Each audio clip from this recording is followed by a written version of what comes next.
उत्तराखंड में एक बार फिर बड़ी आपदा की आहट सुनाई देने लगी है। राज्य के ज्यादातर हिस्सों में पिछले 3 दिनों से लगातार बारिश जारी है। भारी बारिश से कई नदियां उफान पर हैं। चारधाम यात्रा पर गए कई यात्री ऊपरी इलाकों में फंसे हुए हैं, जिन्हें पहाड़ों से निकालने की कवायद तेज हो गई है। चमोली जिले के हेमकुंड साहिब में कई यात्रियों के फंसे होने की आशंका है। भारी बारिश की वजह से गंगोत्री और यमुनोत्री की यात्रा रोक दी गई है। केदारनाथ यात्रा पर 20 जुलाई तक रोक लगाई गई है। वहीं चमोली के हालात देखकर बद्रीनाथ यात्रा भी स्थगित की गई है। गुजरात में भी भारी बारिश के चलते लोगों की मुसीबतें बढ़ गई हैं। वलसाड में लरोठा नदी का जलस्तर बढ़ गया है। नदी का पानी सड़क के ऊपर से बह रहा है। यूपी के बिजनौर में नैनीताल देहरादून हाईवे बाढ़ से पानी हो चुके हैं, जिससे गाड़ियों की आवाजाही ठप हो गई है। उत्तराखंड में हो रही जोरदार बारिश का असर यूपी के मैदानी इलाकों में भी देखने को मिल रहा है। बनबसा बैराज से पानी छोड़े जाने से शारदा नदी उफान पर है।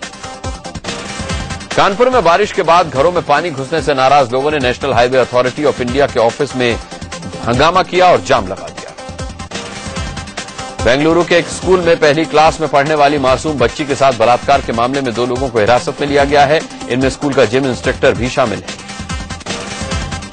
बेंगलुरु में पहली क्लास की छात्रा के साथ स्कूल में बलात्कार के मामले को लेकर लोगों का गुस्सा सड़क पर दिखा। आरोपियों के खिलाफ कड़ी कार्रवाई की मांग को लेकर गुस्साए अभिभावक एचएल पुलिस स्टेशन पहुंच गए और थाने का घेराव किया। आपको बता दें कि 6 साल की मासूम से दरिंदगी के 5 दिन हो गए हैं, लेकिन प्रदर्शन कर रहे लोग पुलिस से यही जानना चाह रहे थे कि आखिर पुलिस इस मामले में इतने दिन तक क्या कर रही है। यूपी के बदायूं जिले में 2 लड़कियों के साथ कथित तौर पर बलात्कार और उनकी हत्या के मामले की जांच कर रही सीबीआई ने एक चिकित्सा बोर्ड का गठन किया है, जो दोनों पीड़ितों का शव कब्रों से बाहर निकालेगा ताकि नए सिरे से पोस्टमार्टम किया जा सके। मुंबई के लोटस बिल्डिंग पार्क में लगी आग तो बुझा ली गई, लेकिन एहतियात के तौर पर दमकल कर्मी अभी भी मलबे की कूलिंग में लगे हुए हैं। डर है कि कहीं मलबे में दबी कोई चिंगारी फिर से न भड़क जाए। बीएमसी और मुंबई पुलिस ने मुंबई की लोटस बिल्डिंग पार्क इमारत में लोगों को घुसने पर फिलहाल पाबंदी लगा दी है। मुंबई के ओशिवरा इलाके में कल हुए अग्निकांड में शहीद हुए दमकल कर्मी के परिजन उसका अंतिम संस्कार करने के लिए तैयार हो गए।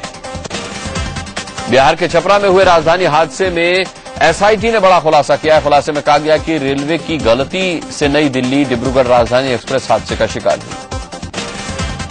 नवी मुंबई में एक फिश एक्सपोर्ट कंपनी में छापा मारकर पुलिस ने 100 नाबालिग लड़कियों को रिहा कराया। लड़कियों के मुताबिक अच्छे काम का लालच देकर उन्हें यहां लाया जाता था और उनसे जानवरों की तरह काम लिया जाता था। मुंबई से सटे थाने की मानपाड़ा पुलिस ने नाबालिग लड़की से रेप के मामले में 2 आरोपियों को गिरफ्तार कर लिया। फैजाबाद के अंगूरी बाग इलाके में एक ट्रांसफार्मर में आग लगने से हड़कंप मच गया। आग लगने की खबर तुरंत दमकल विभाग को दी गई। मौके पर पहुंचे दमकल कर्मियों ने घंटों की मशक्कत के बाद आग पर काबू पा लिया। गोरखपुर के राजघाट इलाके में गुस्साए लोगों ने जमकर हंगामा किया और एक कार में तोड़फोड़ करके उसमें आग लगा दी। लोगों का गुस्सा उस वक्त फूट पड़ा जब इस कार ने 2.5 साल की एक बच्ची को कुचल दिया।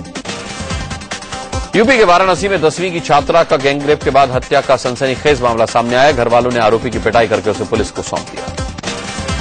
वाराणसी के सिगरा पुलिस ने जयमंगल नाम के एक चोर को उसके साथी के साथ गिरफ्तार किया।